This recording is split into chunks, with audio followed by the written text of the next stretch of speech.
Avant, ici, c'était une entreprise familiale. C'était un père et son fils.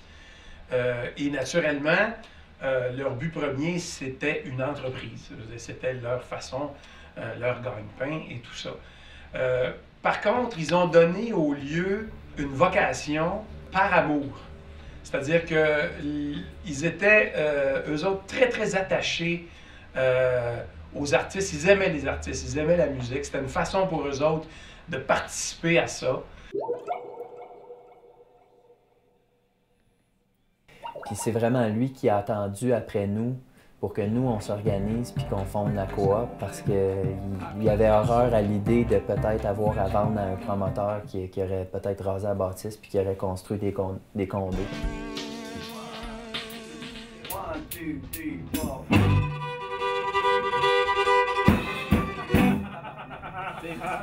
Vite, là, mon champion. Ben, dans la coop, c'est un des mandats qu'on s'est donné, c'est d'avoir des musiciens hyper établis comme Michel Rivard ou mes aïeux, Ariane Moffat, Daniel Bélanger.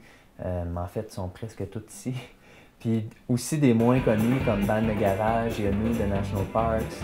Il y a plein d'autres groupes aussi qui n'ont même pas de nom encore, mais qui partagent des locaux pour pouvoir répéter de façon régulière. On pourrait faire soit tu voulais faire trop large, là. Soit tu voulais faire trop large, là. Soit. Il n'y a pas d'autre soit. C'est tout le temps. Ou on peut faire une qu'on faisait. Dans cette première partie, là, tout ça, ça monte.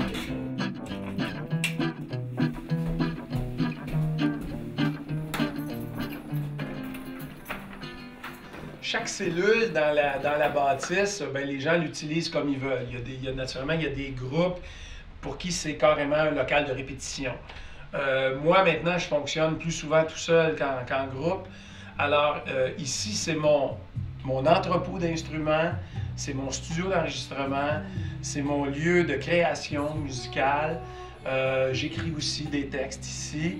Et quand j'ai à répéter avec mes musiciens, comme souvent, moi, je vais jouer en petite formation, en trio acoustique. Alors, on s'installe ici, on a de la lumière, on peut s'enregistrer si on veut. Alors, pour moi, c'est le lieu, je dirais, le plus important après la maison chez nous. Le but de la coop, c'est de rendre ça accessible aux musiciens qui sont peut-être pas aussi avancés dans leur carrière, qui n'ont pas autant de sous. Fait que si on ne fait pas partie du marché privé, qu'on est retiré du marché et qu'on réussit à offrir des loyers super bas, bien, ça permet à des groupes qui commencent de pouvoir s'offrir un local professionnel dans un milieu stimulant où est-ce qu'il y a beaucoup de professionnels qui gravitent autour d'eux. À long terme, ce qu'on veut, c'est être capable de baisser nos prix de location, d'agrandir, de faire entrer d'autres mondes là-dedans pour que ça profite encore plus de gens.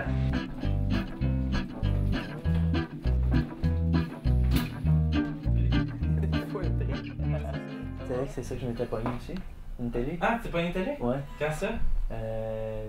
Ça fait une couple de mois, là. Ah ouais? Ouais. Qu'est-ce que t'as acheté? J'ai acheté une 2008, là. Ok, J'ai pas acheté vintage parce que... On a la chance d'entendre des choses, puis d'échanger avec tout le monde. C'est avec un musicien qui passe, puis hey, peux-tu venir m'aider sur quelque chose? Tu te donnes, écoute ça, qu'est-ce qu'on a fait, là? Un premier balbutiement d'un album ou des tunes, tu sais.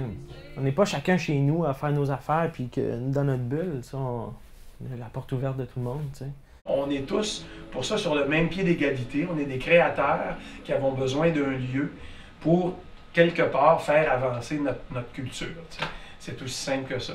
Alors, on se voit comme des travailleurs de la culture et on voit notre lieu ici comme une belle ruche qui nous appartient et pour laquelle il faut s'impliquer.